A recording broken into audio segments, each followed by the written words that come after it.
The call for our gathering, the announcement, part of the con which brought you here, mentioned the edge of the millennium, at the edge of the millennium. And so far, the millennium has been present by subtle implication alone. So I think to honor our commitment, we'll now trialogue on the edge of the millennium. Is okay? It's okay.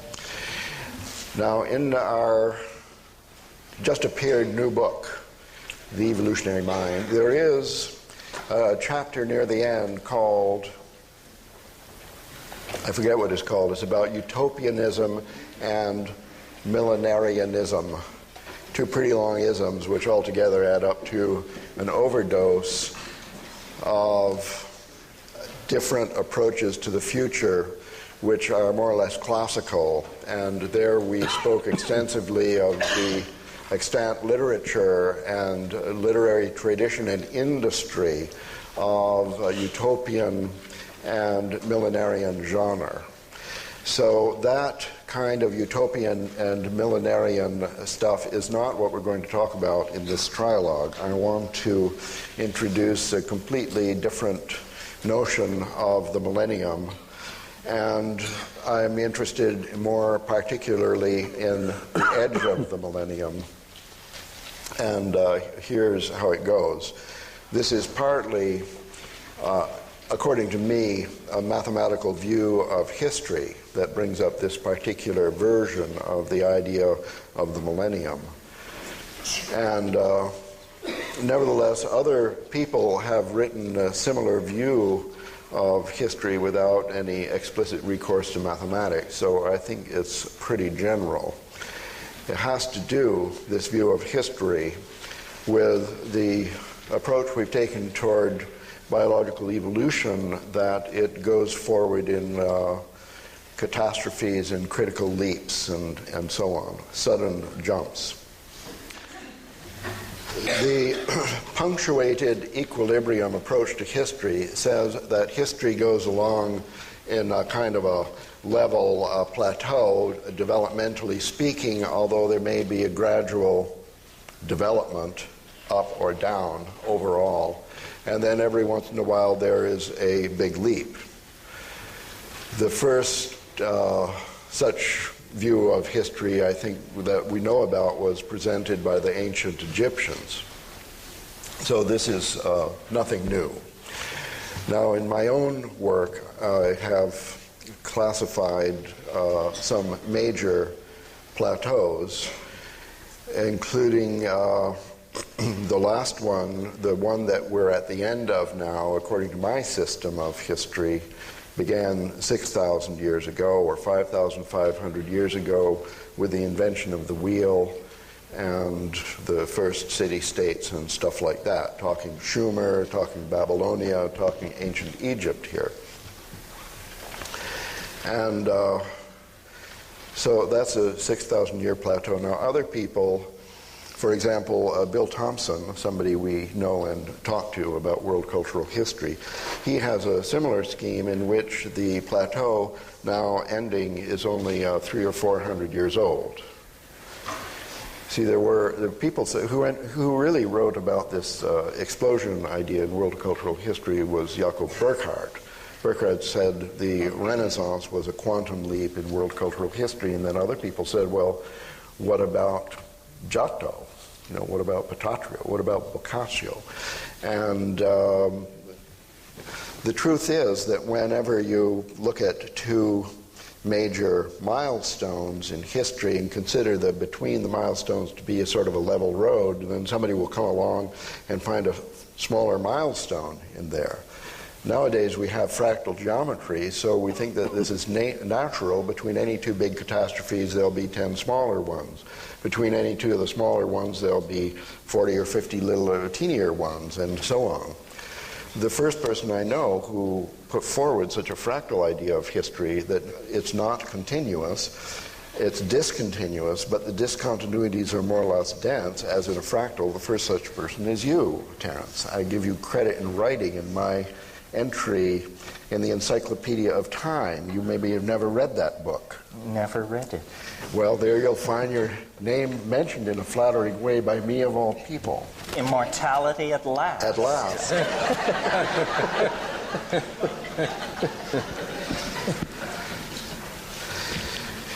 Well, to make a long story short, it's these controversial plateaus of history that I'm going to call millennia. And then if you want to go back to chapter 10 of the Evolutionary Mind and to read there about the history of the millenarial concept, then you'll see that the first one, wherein the number 1000 was actually mentioned for the length of one of these plateaus, it gave his name to the thing.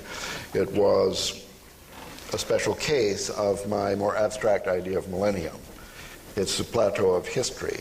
And what I mean by the edge of millennium is those times when there's the snap-out from one equilibrium to another. Cro-Magnon comes out of Neanderthalis, or whatever it is, and oxygen comes out of the archaeobiological background and whatever. And the interest of this, according to me, is why are we here? Who would talk about the evolutionary mind? Who cares about the good and evil and the evolution of species and so on?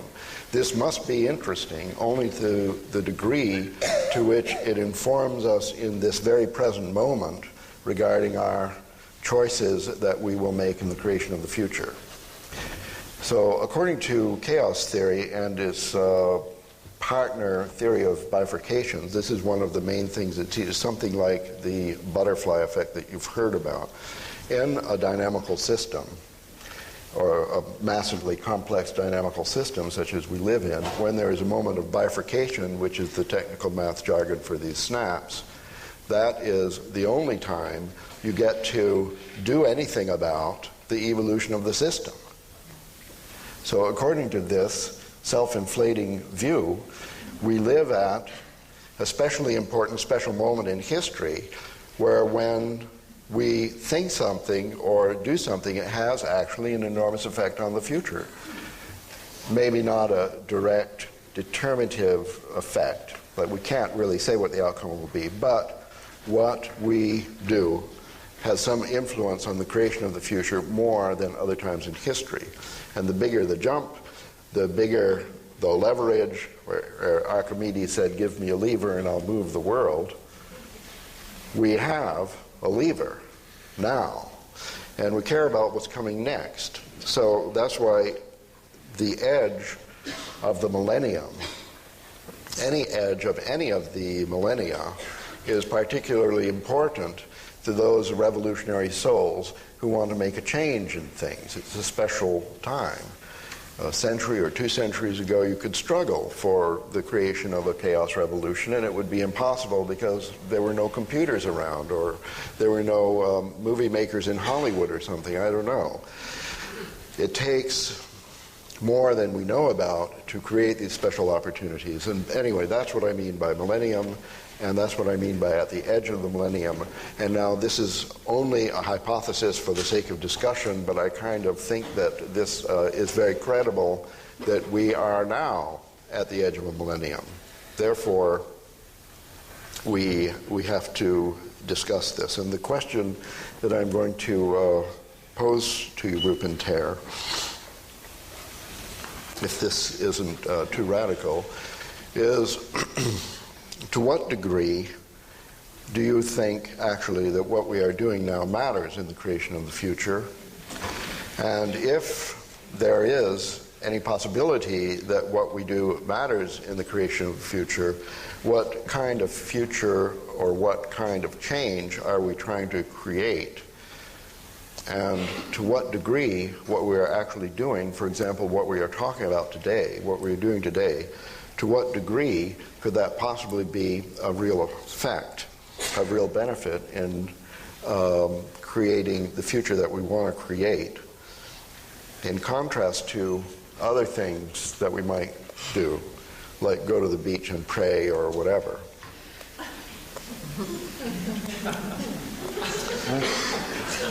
And particularly, should I stop here? Well, that's I'm not sure. Yes, well, I'm trying to make this easier for you because I think this might be too difficult. Well, I mean, I think I said this morning, or maybe I didn't, but I believe it and have said it many times, salvation is an act of cognitive apprehension. So we do matter, because to the degree that we are ignorant of vidya in the Buddhist lexicon, we retard universal progress towards some kind of enlightenment. But the doctrine of avidya, this is standing for all time since 1800 BC. Do you agree that this is a special moment? Yes, I think so. Not only a special moment, but the other thing I would call people's attention to is the fact that no matter whether you scammed your way in here today, and no matter whether you're going to go back to an appliance box that you live in under a bridge, the odds are that you are very close to the top of the pyramid of global empowerment.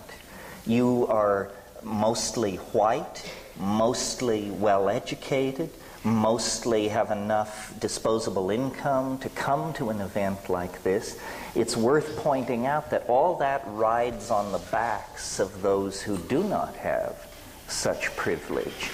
And so, yeah, this is a moment of enormous opportunity, and those who find themselves in this moment with power, defined however you care to define it, have a moral obligation to act.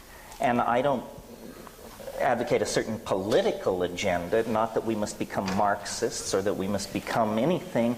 What we must become is clear. We have the technologies and the informational structures and all the necessary abilities to create paradise on earth, to lift up the least among us to at least an acceptable level of comfort and freedom. Why do we not do that? Because what stands in our way is our own minds, our own habits. We must change our minds. That's the most powerful political work people in this room could do. And there is nobody who is so enlightened that they don't need to work on themselves and do this. To the degree that we can change our minds, we will escape extinction, marginality, and so forth and so on. And to the degree that we cannot change our minds, we will prolong the agony, perhaps unto death and extinction, perhaps only making the struggle more difficult. But yes, this is a moment of enormous opportunity. We have a yes. A yes. So you agree that it's a moment of special opportunity over the long and short scales of time, according to either mathematics or novelty theory? Yes. And do you agree that we have a responsibility to do our best? Yes. And what you have to tell us is that if the 200 of us here change our minds, that would somehow have an ameliorative effect on the rest of the world and our creation of the future. Yes. How? How would it have this effect? Yes. By telepathic means? By the romance of photons? No, I think by the spread of clarity. The spread of clarity.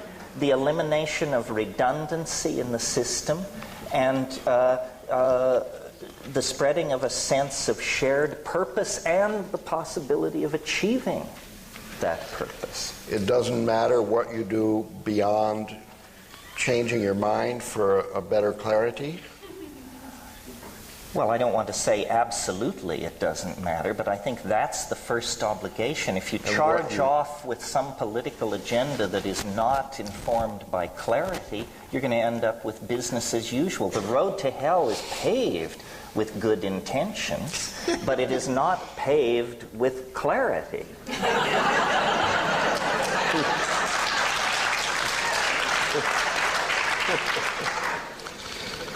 So you're, for example, what you do in life, you barnstorm giving lectures, you write books, and you create a website. And the effect of this, hopefully, will be to promote clarity. Correct. Well, first of all, I certainly agree that for me personally, psychedelic experience has enhanced clarity, whereas some people think the opposite. Well, let us have vigorous debate by informed parties on this subject.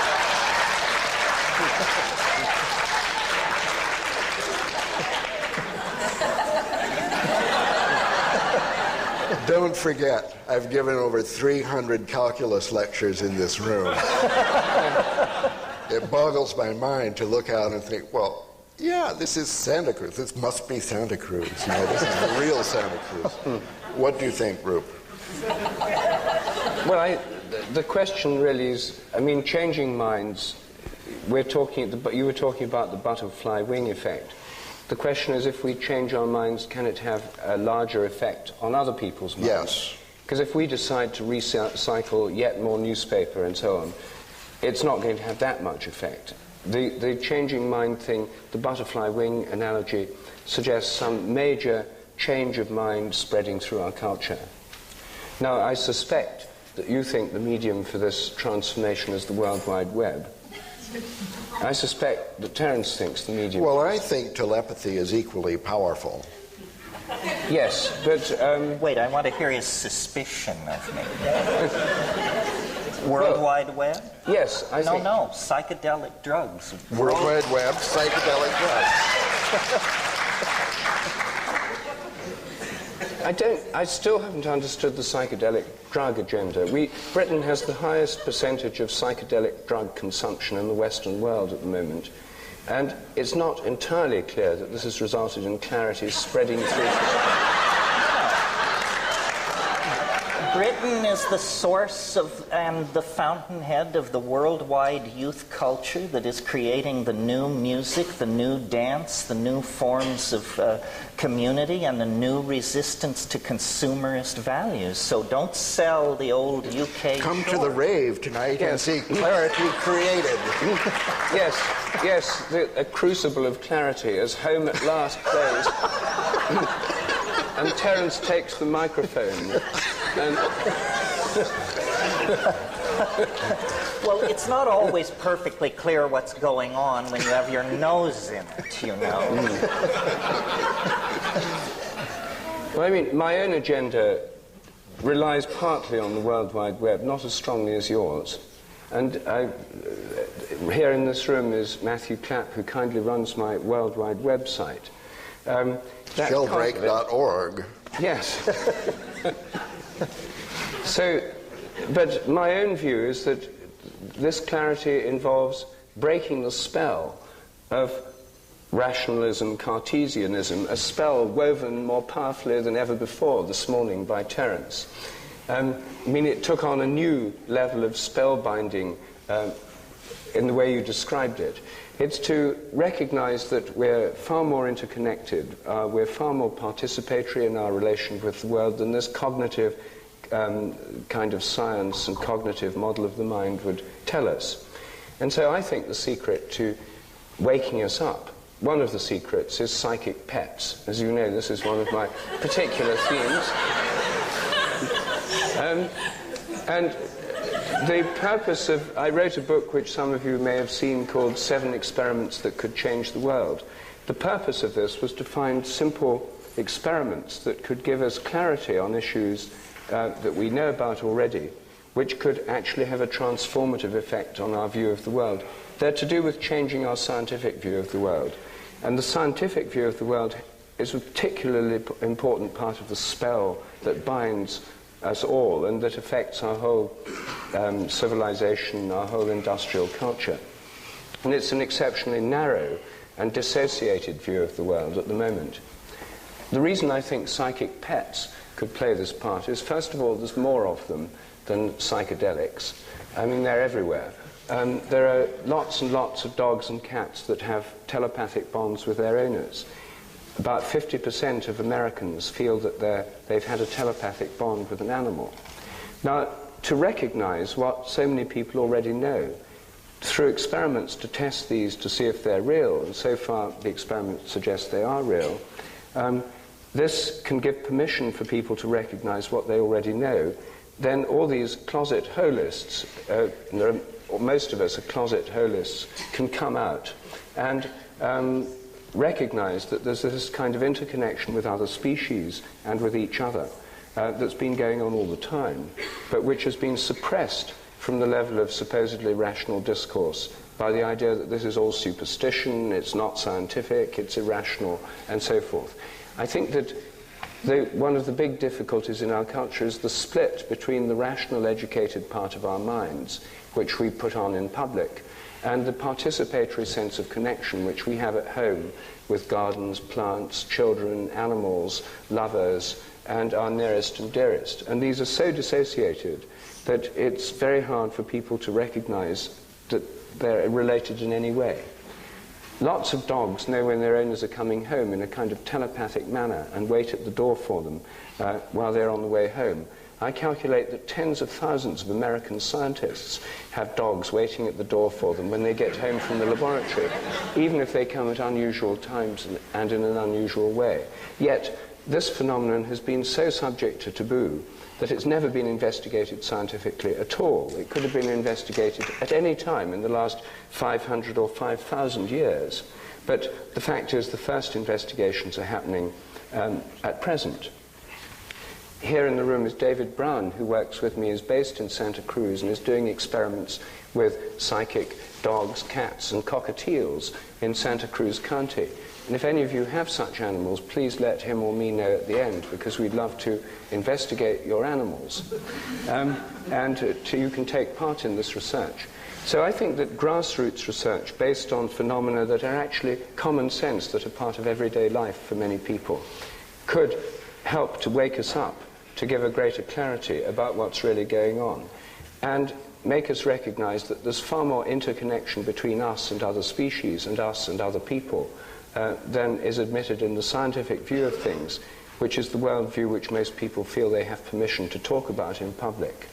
So I think that this transition, a butterfly wing effect, would be a few dogs and cats that do this being proved scientifically to be able to do it, shown on TV, would probably overnight give millions of people permission to recognize and talk about these events in their own lives. And never again would the subject be able to be stuffed back into the closet. I think these could lead to a great change in the way we think about the world. Now, it's not, of course, it's several steps from that to solving the ecological problems of the world, to dealing with the problem of multinational corporations and so on. But it's a step towards clarity, and it's one that could spread very quickly. Well, it seems to me the overarching theme here that unites all three of our positions is boundary dissolution. Psychedelic drugs dissolve boundaries. The World Wide Web dissolves boundaries. And certainly the discovery that our pets are communicating, anticipating, and understanding us is a boundary-dissolving perception. So really what we're saying is we must dissolve the artificial boundaries that confine our perceptions. Someone once said, if we could feel what we are doing to the earth, we would stop immediately. Because a man hitting himself on the head with a ball-peen hammer stops immediately. The feedback loop is very short.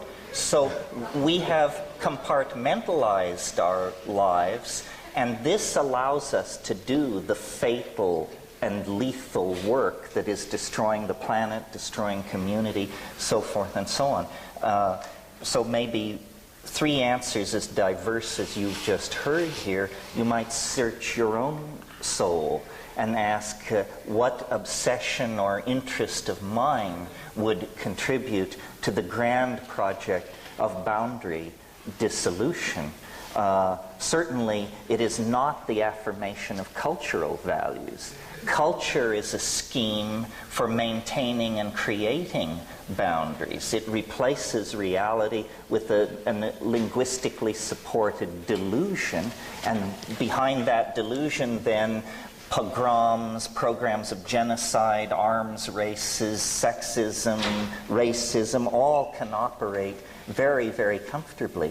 Ralph earlier mentioned love.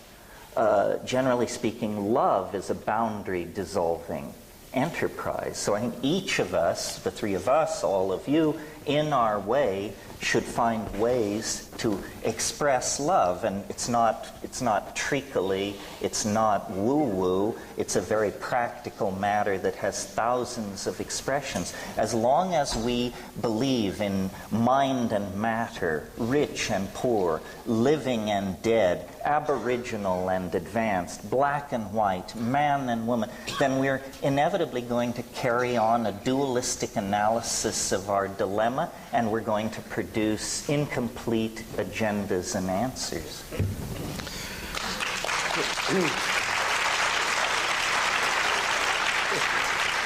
Well, this is good. I agree with everything. I admire you both for your revolutionary efforts. Nevertheless, I can't help having a sinking feeling. Here we are in the University of California. Naturally, my thoughts turn to the educational system.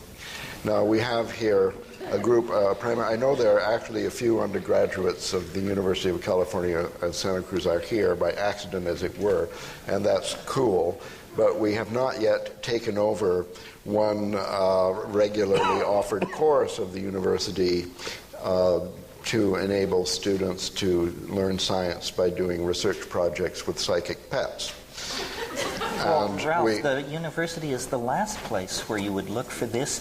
The university is the manufacturer of these cultural values that imprison us. Well, that's why I'm bringing up this subject of education at this time. I think we've discussed the problem of education before, but my experience is that no amount of clarity in this group of 200 and other like groups is going to matter one whit when we are all adults. You see, the next generation will have to face the same butterfly problem with the same lever, because the majority of people will have their paradigm set in K through 12 in some archaic school system that sees its primary business to work against a worldwide cultural revolution.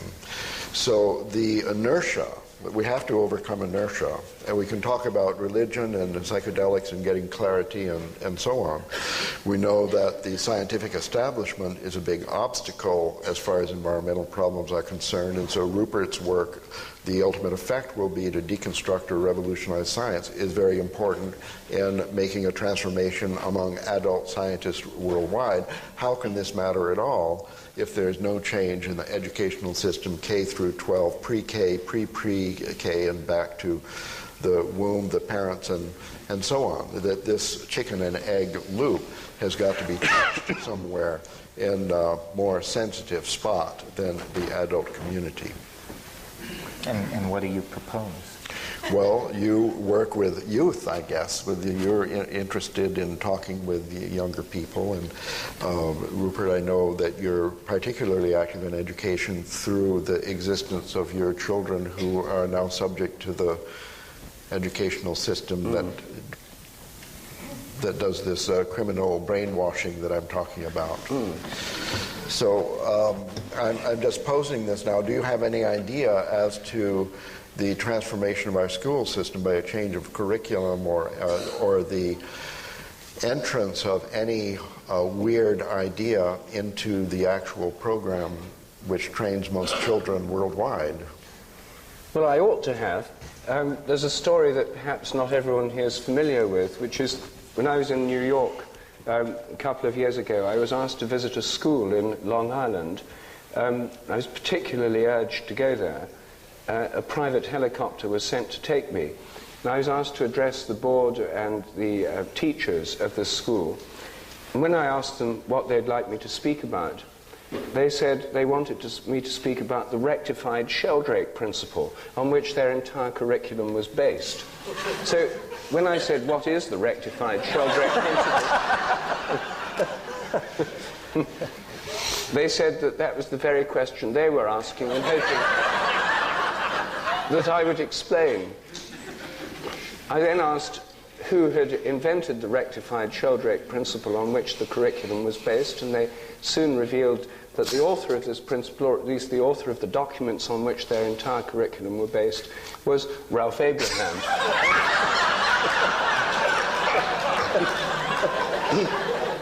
By careful questioning, I was able to find out that the rectified Sheldrake principle meant that because of morphic resonance and habits of learning, the sequence of events in which people should learn things in school should follow the historical process. So in history, you learn first about the Sumerians, Egyptians, etc. Then you move on to the ancient Greeks, the Romans, the Dark Ages, etc. That it follows the principle. And they start in grade 1 with ancient Egypt. I calculated on this basis that the invention of the domestication of fire, which occurred between 400 to 700,000 years ago, should mean that in the toddler play groups they should be playing with fire.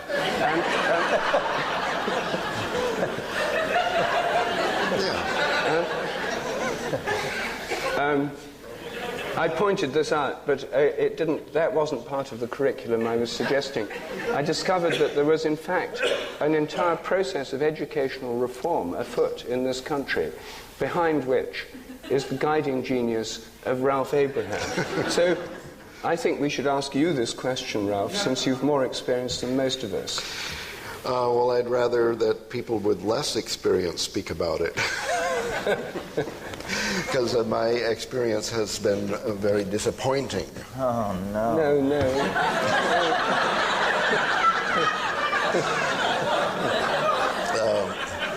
Here is the problem as I perceive it, and maybe you can help me get through this one.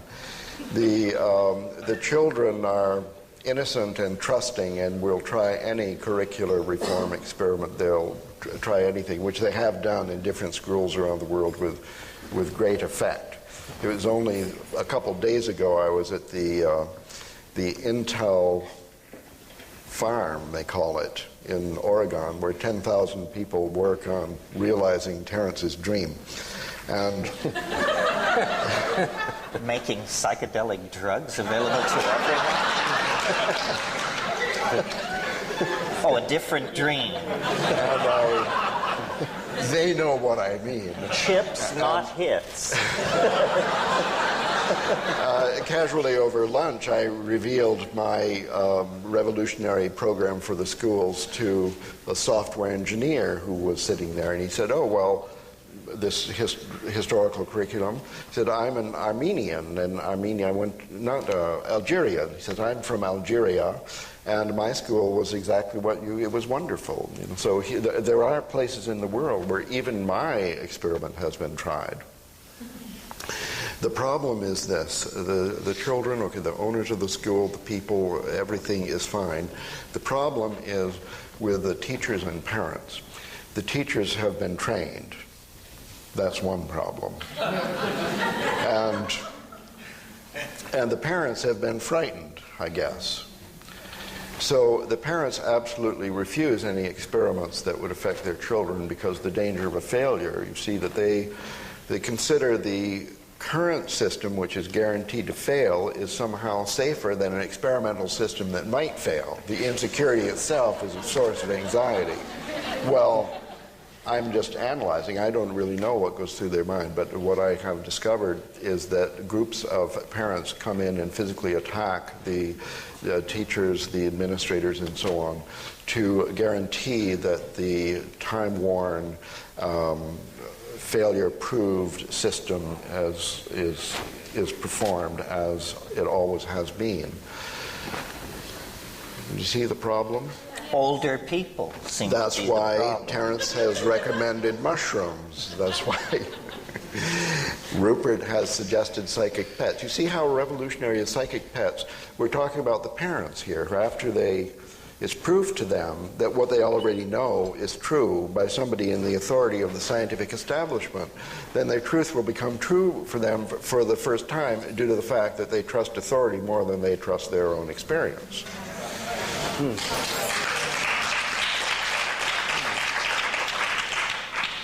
So I haven't given up yet with the educational system, but I'm still seeking some little way around this very deeply ingrained habit. And part of the problem is, as the stakes rise, the clenching on the part of the geriatric establishment becomes even more intensified. So, for example, right now, the worldwide epidemic of youth bashing is the most counterproductive thing we could possibly generate. I mean, we're leaning on the very people who are going to have to save the situation. Why not admit the obsolescence and bankruptcy of the old models and take our foot off the neck of youth and honor an interest in psychedelic experimentalism, sexual redefining of roles, a new look at how we relate to work, a new look at how we relate to community, instead of marginalizing youth culture and defining it as a phase, misguided, naive, foolish. We should say, these are the uncorrupted people in society who have not yet felt the hammer of the programming and the guilt and the creodes of economic necessity, and try to build upward and outward from youth culture rather than suppressing it. For this reason, I will be appearing at a rave tonight that starts after my bedtime.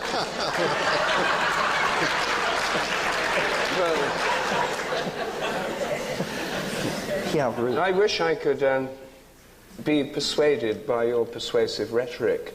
My experience of youth culture is, here are people who from the age of 2 have been watching hours a day of television, shaped by commercials cunningly designed to introduce toddlers to the consumer society, whose music is dominated by a music industry run by cynical interests, manipulative people, public relations operations, and large corporations. So to see this as uncontaminated, pure, the spirit of tomorrow, untarnished by the vices of today, seems to me to beg a number of questions. However, well, let me answer. I'll be there at the rave tonight too, Terence, and there I'll be able to see this paradise that's unfolding before us. Your point about television is well taken. I totally agree. I think this is the most pernicious programming and propaganda device around. It's about to be strangled by the World Wide Web. Well, and you know, you can just turn off your TV, and I say that as someone who did. I raised my children without television because rather than just giving lip service to the idea that it's stupid, we actually acted on the perception that it's stupid. Yes, and we do too. But your other point about the youth culture's music being in the hands of capitalists and record companies is slightly out of touch with what's actually happening. For $500 you can buy a CDR burner. Bands do this, and most youth culture music is now put out in editions of under 1,000 pressings, and really the corporate middlemen have all been gone around, and the big record corporations are not at all in touch with real tastes and real creativity in the music business. They recycle garbage that they support with massive public relations programs at the same time that real creativity is alive and well and thriving on a fractalized micro scale that goes right around the desires of mass consumerism.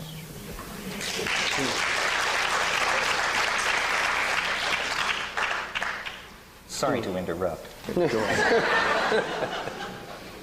it would be good if there could be an experiment carried out, perhaps with you as the cheerleader, for this youth culture of tomorrow actually to be able to be permitted rather than suppressed and so on, to see what happens. There are quite a number of experiments in this, I would have thought, going on spontaneously. It's not as if all these people involved in this culture are totally controlled by parents, teachers, etc. Many of them are not under direct control in this way at all. But you're still going to have educational systems, school systems of one kind or another. And it's not clear to me that more raves and psychedelics are going automatically to generate that.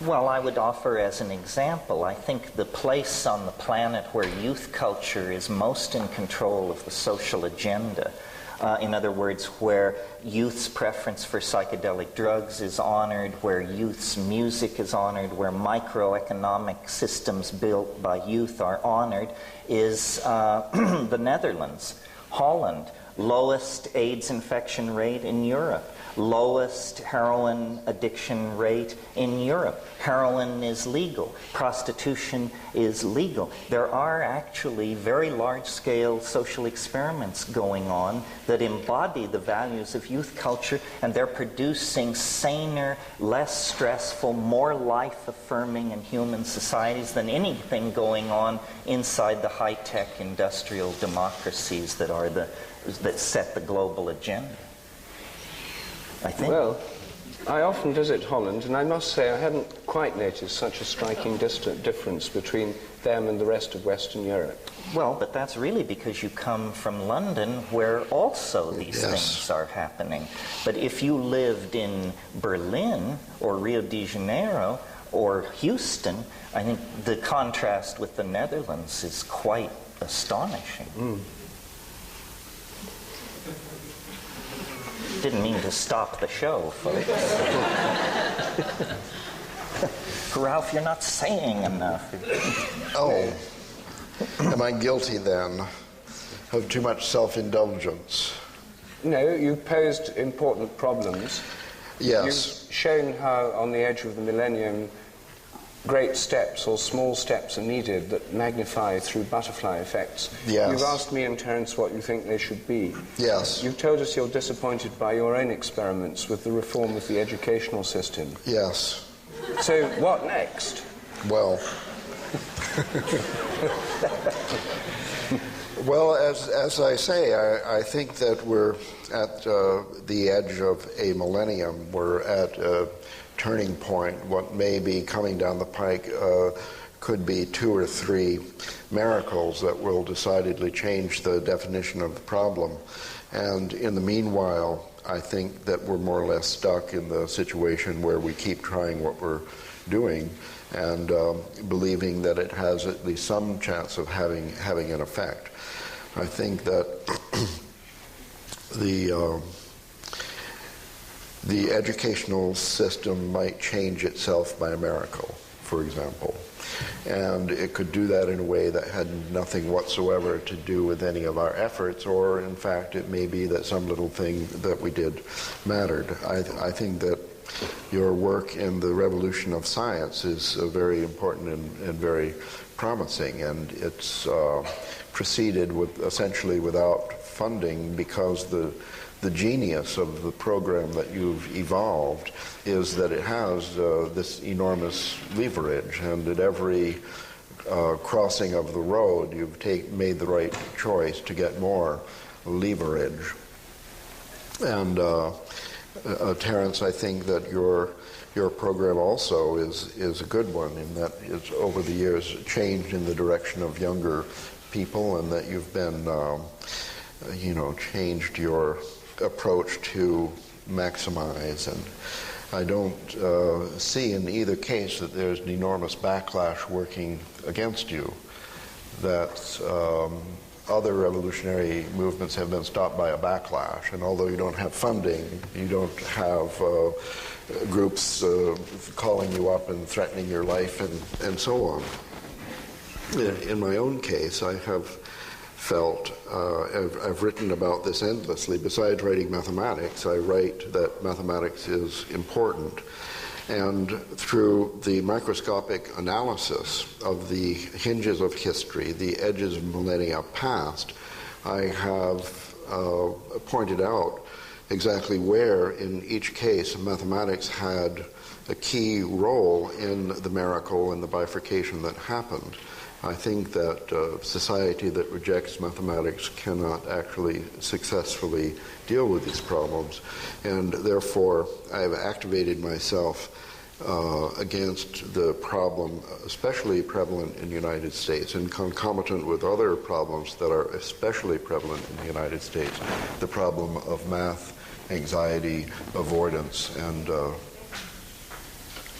misunderstanding.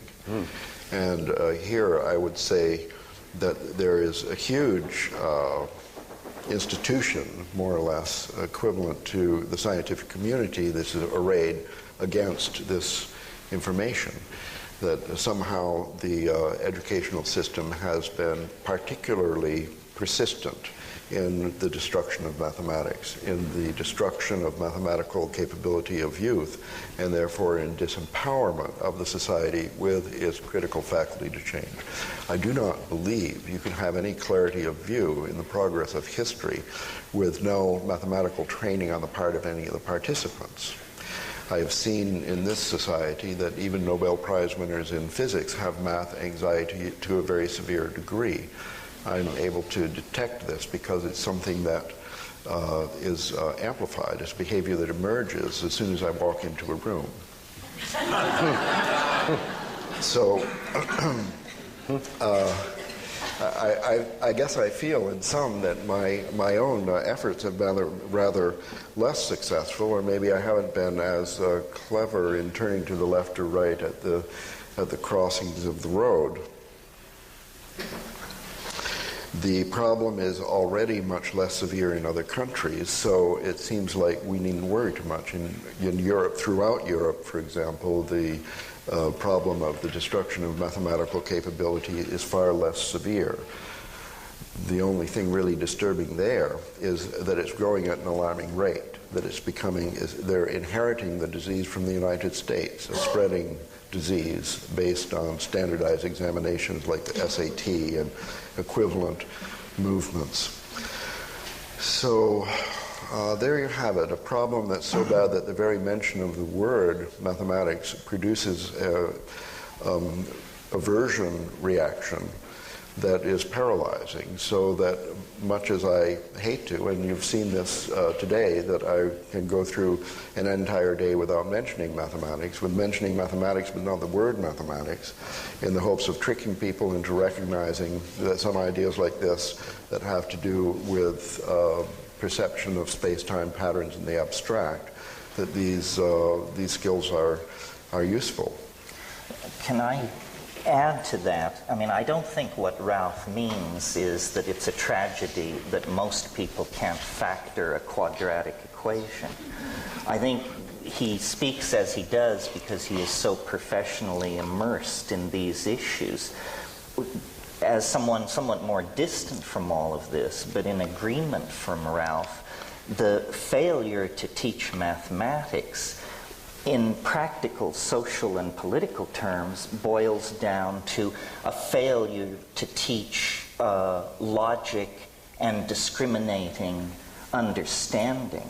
The great evil, in my humble opinion, which haunts our enterprise, and I say this realizing I'm setting the fox among the chickens, the great evil that has been allowed to flourish in the absence of mathematical understanding is relativism.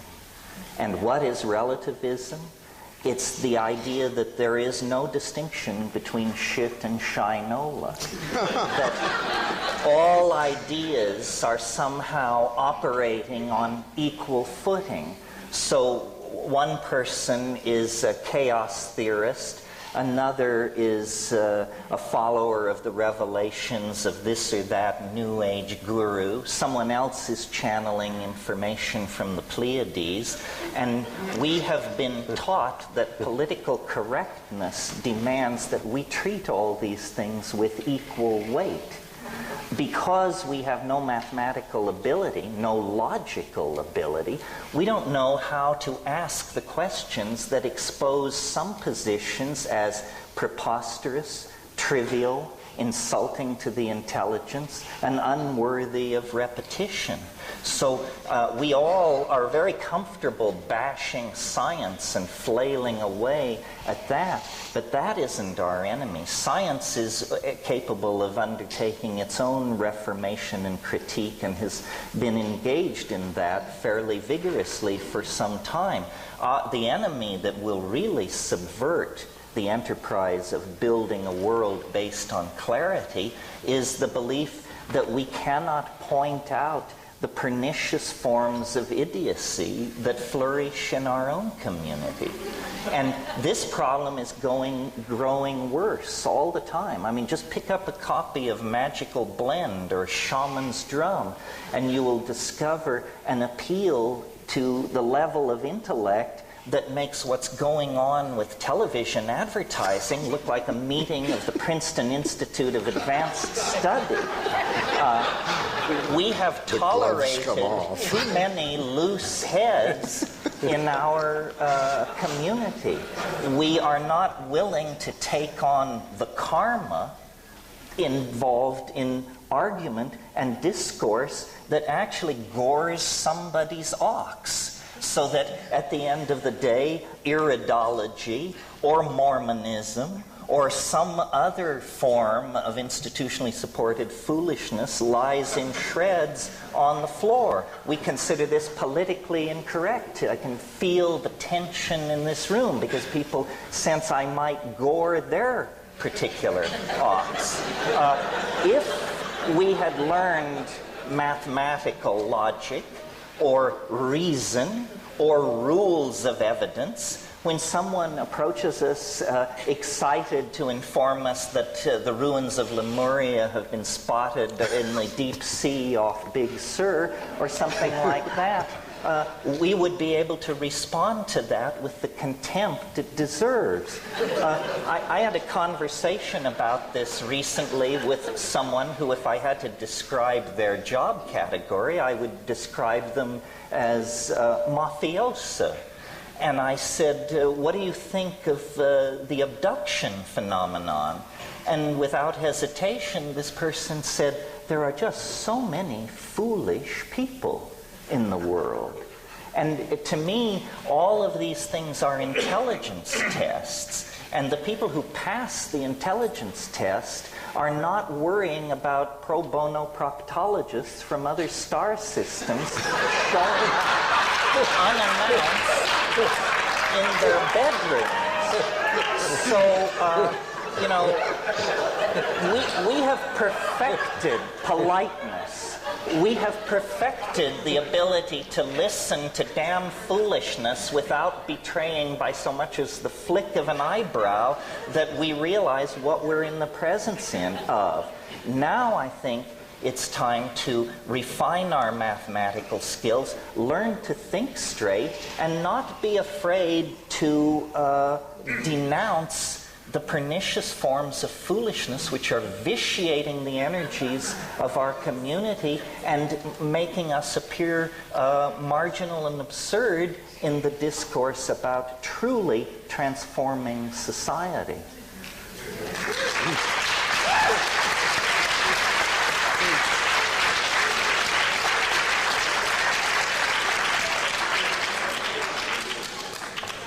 Well, I can't wait to see this laboratory of clarity unfold before me tonight, as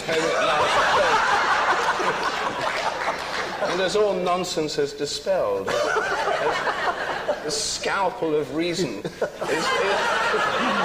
out by Terence. Yes, well, it is an ambiguous enterprise and fraught with contradiction, but forward, ever forward.